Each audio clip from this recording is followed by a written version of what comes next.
Hi అండి, అందరికీ నమస్కారం. సోషల్ మీడియాలో కొన్ని వార్తలు చూస్తూ ఉంటే ఆశ్చర్యం అనిపిస్తూ ఉంటది. ఎందుకంటే వాళ్ళ ఛానల్ డెవలప్ అవ్వటానికి, వ్యూస్ ఎక్కువ రావడానికి కొన్ని ఛానళ్ళు తెగ ప్రయత్నిస్తూ ఉంటాయండి. ఎందుకంటే ఇది అబద్ధం అన్న సంగతి వాడికి తెలుసు. ఇది అబద్ధం అన్న సంగతి తెలిసినా గానీ ఈ అబద్ధాన్ని ఏం చేస్తారంటే జనాలపైకి ఎక్కువ రుద్దుదామని చెప్పి ప్రయత్నిస్తూ ఉంటాడు. ఆ ప్రయత్నంలో భాగంగా ఏం చేస్తూ ఉంటారంటే ఒకరి నుంచి ఒకరికి షేర్ చేసుకోవటం, లేకపోతే మౌత్ టాక్ వల్ల అది ఎక్కువ పబ్లిక్‌లోకి వెళ్ళిపోవడం జరుగుతూ ఉంటది. ఈ జనాలు కూడా కొంతమంది ఏ విధంగా తయారయ్యారంటే ఇది అసలు నిజమా? కాదా? ఈ వార్త అబద్ధమని తెలిసినా గానీ కొంతమంది వాళ్ళు కూడా ఇది నిజమే అని చెప్పేసేసి ఒక్కొక్కసారి పక్కనోళ్ళకి చెప్పటం, లేకపోతే షేర్ చేయడం కూడా జరుగుతూ ఉంటది. ఎందుకంటే ఆ వార్తల్లో ఉన్న వ్యక్తి ఇతను అభిమాని కావచ్చు, లేకపోతే ఒక రాజకీయ నాయకుడికి ఒక అభిమాని కావచ్చు. ఇదంతా నేను ఎందుకు చెప్తున్నానంటే ఈ మధ్య ప్రభాస్ గారి గురించి ఒక ఫేక్ న్యూస్ బాగా వైరల్ అవుతుందండి. ఒకసారి సోషల్ మీడియాలోకి వెళ్ళి చూసినట్లయితే ప్రభాస్ 1000 కోట్ల రూపాయలు మన ఆర్మీకి అతను డొనేట్ చేసినట్టుగా వార్తలు వస్తున్నాయండి. 1000 కోట్ల రూపాయలంటే మామూలు విషయమా? అసలు ఈ వార్తలో ఎంత నిజం ఉంది? ప్రభాస్ అంత డబ్బు అనేది డొనేట్ చేయగలడా? 1000 కోట్ల రూపాయలంటే నాటి జోక్. అసలు ఈ వార్తలో ఎంత నిజం ఉంది? 1000 కోట్ల రూపాయలు ప్రభాస్ డొనేట్ చేయగలడా అని మనం ఒకసారి ఆలోచించుకున్నట్లయితే మళ్ళీ అది ఏ పేపర్లో రాలేదు. కొన్ని సోషల్ మీడియాలో ఛానల్లో మాత్రమే ఈ యొక్క వార్త అనేది బాగా సర్క్యులేట్ అవుతుంది. అసలు ప్రభాస్ 1000 కోట్ల రూపాయలు అతను మన ఆర్మీకి డొనేట్ చేస్తున్నాడు అంటే అసలు అతని ఆదాయం ఎంత? ఒక్క సినిమా చేస్తే అతనికి ఎన్ని వందల కోట్ల రూపాయలు రావచ్చు అని మనం ఒకసారి అనుకున్నట్లయితే ప్రభాస్ ఇంతకు ముందు చేసిన అంటే బాహుబలి 1, బాహుబలి 2.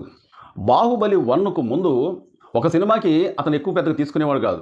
ఎందుకంటే అప్పుడు అతని మార్కెట్ కొద్దిగా తక్కువ. బాహుబలి 1కి కొద్దిగా తక్కువలే కానీ బాహుబలి 2కి మాత్రం కొద్దిగా ఎక్కువ బడ్జెట్ తీసుకున్నట్టుగా అప్పుడు వార్తలు అయితే వచ్చినాయి. ఇది మాత్రం నిజం. అయితే ప్రభాస్ అంత డబ్బు ఎలా ఇవ్వగలడు? ఒక 5 కోట్ల రూపాయలు, ఒక 10 కోట్ల రూపాయలు, లేదా 1-2 కోట్ల రూపాయలు అంటే ప్రభాస్ ఇంతకుముందు కొన్ని అంటే సంఘటనలు జరిగినప్పుడు తుఫాను బాధితులకు, కొంతమంది రైతులకు ఇట్లాగా ప్రభాస్ గారు సాయం చేశారు. పవన్ కళ్యాణ్ గారు కూడా సాయం చేశారు. అలాగే చిరంజీవి, మహేష్ బాబు, జూనియర్ ఎన్టీఆర్, తర్వాత రామ్ చరణ్, అల్లు అర్జున్ వీళ్ళందరూ కూడా సీఎం ఫండ్స్ పంపించారు. ఇది మాత్రం వాస్తవం. అది ఎంతవరకు? 1, 2 కోట్లు, 3 కోట్లు, 5 కోట్లు ఈ విధంగా ప్రభాస్ గారితో సహా కూడా చాలాసార్లు సహాయం చేశారు. సీఎం ఫండ్స్ పంపించారు. అయితే ఇక్కడ ఆశ్చర్యం కలిగేలాగా ఇది నమ్మాలా నమ్మకూడదా అనే ఆలోచన లేకుండా కూడా చాలామంది 1000 కోట్ల రూపాయలు అంటే ఎంత డబ్బని నాకు తెలియగలుగుతున్నా. అసలు ఈ వీడియో ఎవరు సోషల్ మీడియాలో పెట్టారో ఏమో కానీ బాగా వైరల్ అవుతుందండి ఈ మధ్య. 1000 కోట్ల రూపాయలంటే ప్రభాస్ అంత సాయం చేయగలడా? అతనికి ఉన్న ఆస్తి ఎంత? అంతేకాకుండా అసలు ప్రభాస్ 1000 కోట్ల రూపాయలు మన ఆర్మీకి డొనేట్ చేశారన్న మాట ఆశ్చర్యం అనిపిస్తూ ఉంటే, అంతేకాకుండా మన జవాన్లు ఎంతమంది అయితే ఉన్నారో అంతమందికి కూడా బుల్లెట్ ప్రూఫ్ జాకెట్లు కూడా ఇస్తున్నాడు అన్నట్టుగా వార్తలు అయితే వస్తున్నాయండి. ఇదంతా నేను ఎందుకు చెప్తున్నాను అంటే కొంతమంది ఈ వార్తలు టేక్ ఇట్ ఈజీగా తీసుకోవచ్చు, కొంతమంది నమ్మొచ్చు, కొంతమంది నమ్మకపోవచ్చు. కానీ ఇక్కడ ఏం జరుగుతుందంటే ఫ్యాన్స్ మధ్యలో వారు జరుగుతుంది. సోషల్ మీడియా సాక్షిగా ఫ్యాన్స్ మధ్యలో ఏం జరుగుతుందంటే అరే మావాడు 1000 కోట్ల రూపాయలు ఇచ్చాడు, మీ వాడు ఏమి ఇచ్చారా, మావాడే గ్రేటు అని కొంతమంది ఫ్యాన్స్ సోషల్ మీడియాలో కామెంట్లు పెడుతున్నారు. అలాగే కొన్ని వీడియోలు పెడుతున్నారు. అంతేకాకుండా ట్విట్టర్లో కూడా ట్వీట్ చేస్తున్నారు. తర్వాత సోషల్ మీడియాలో ఏం జరుగుతుందంటే వీళ్ళు గొడవలు పెట్టుకోవటం, మా హీరో అంతా, మా హీరో ఇంత, మా హీరో గొప్ప, మా హీరో గొప్ప అని చెప్పి సోషల్ మీడియాలో పెద్ద వారే జరుగుతుందండి. అసలు ఇది ఎంతవరకు కరెక్టు? ఫ్యాన్స్ మధ్యలో గొడవలు రేపటానికి ఫ్యాన్స్ గొడవలు పెట్టుకొని మా హీరో ఇంత, మా హీరో గొప్ప, మా హీరో గొప్ప అని చెప్పి వాళ్ళు గొడవలు పెట్టుకోవడానికి ఇది ఒక కారణం అవుతుంది. ఎందుకంటే ప్రభాస్ గారే ఒకవేళ ఇంత భారీ ఎత్తున డబ్బు అనేది ఇస్తుండే ఉంటే దేశ ప్రధాని గారికి ఇవ్వాలి, లేకుంటే అనుష గారికి ఇవ్వాలి, లేకపోతే ప్రభాస్ గారే దాన్ని ప్రకటించాలి. ఇసంటి ఫేక్ న్యూస్ జనాల్లోకి పంపించడానికి కొన్ని ఛానల్ ప్రయత్నిస్తూ ఉంటాయి. ఇది అబద్ధం అన్న సంగతి ఆ వీడియోలో ఎవడైతే మాట్లాడుతుండో వాడికి తెలుసు. కానీ వాడు ఏం చేస్తూ ఉంటాడంటే ఇది జనాలు నమ్మాలి అన్న ఉద్దేశంతో వాడికి ఏదో మన ప్రూఫ్స్ దొరికినట్టుగా ఒక కాగితం అనేది ఇలా పట్టుకొని దాని మీద ఎక్కడో వాడికి ప్రూఫ్స్ ఉన్నట్టుగా ఆ కాగితాన్ని చదువుతున్నట్టుగా మన ప్రభాస్ గారు 1000 కోట్ల రూపాయలు మన ఆర్మీకి డొనేషన్ చేస్తున్నారు అన్నట్టుగా వాడు మళ్ళీ అక్కడ చదువుతూ చెప్తూ ఉంటాడు. వాడు చెప్పేదే ఒక ఫేక్ న్యూస్.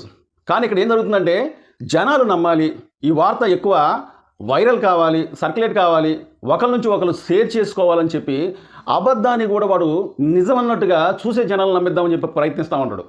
కానీ ఇక్కడ ఇది వాడి చిన్న విషయం అనుకోవచ్చు. కానీ ఇక్కడ ఏం జరుగుతుందంటే ఒక హీరో ఫ్యాన్స్ ఇంకొక హీరోని తిట్టడం ఏది సోషల్ మీడియాలో, లేకపోతే ఈ హీరో ఫ్యాన్స్ ఇంకొక హీరోని తిట్టడం సోషల్ మీడియాలో, ఇట్లాగా ఫ్యాన్స్ మధ్యలో పెద్ద వారే జరుగుతుందన్నమాట. దయచేసి ఇలాంటి వీడియోలు నమ్మకండి. ఎందుకంటే ప్రభాస్ గారికి వచ్చే ఆదాయం ఎంత, ఆయన ఖర్చు పెట్టేది ఎంత, అతనికి ఫ్యామిలీ లేదా? ఇవ్వచ్చు. వాళ్ళకి ఇవ్వాలంటే ఇంతకుముందు చాలాసార్లు వాళ్ళు డొనేషన్ చేశారు. వరద బాధితులకి నష్టం వచ్చినప్పుడు మన హీరోలు, మన తెలుగు హీరోలు అది గర్వంగా చెప్పుకోవచ్చు. చిరంజీవి గారు ₹1,00,00,000 సాయం చేశారు. మహేష్ బాబు గారు, ప్రభాస్ గారు, పవన్ కళ్యాణ్ గారు, జూనియర్ ఎన్టీఆర్ గారు, అల్లు అర్జున్ గారు, ఇట్లాగా చాలామంది హీరోలు కొన్ని ₹1,00,00,000 ఆర్థిక సాయం చేశారు. సీఎం ఫండ్స్కి పంపించారు. కానీ ₹1,000,00,000 ఇచ్చారంటే ఆశ్చర్యం అనిపిస్తుంది. సోషల్ మీడియాలో వైరల్ అవుతుంది. సోషల్ మీడియా సాక్షిగా ఫ్యాన్స్ గొడవలు పెట్టుకుంటున్నారు. కాబట్టి ఇలాంటి వార్తలు నమ్మకండి. మీరు చాలామంది చాలాసార్లు చూసే ఉంటారు. వాడెవడో చెప్తా ఉంటాడు. నిన్నగాక మొన్న కూడా నేను ఒక షార్ట్ వీడియో చూశాను. ఏదో రజనీకాంత్ గారట ₹500 కోట్ల పెట్టి ఒక విమానం తీసుకున్నాడట.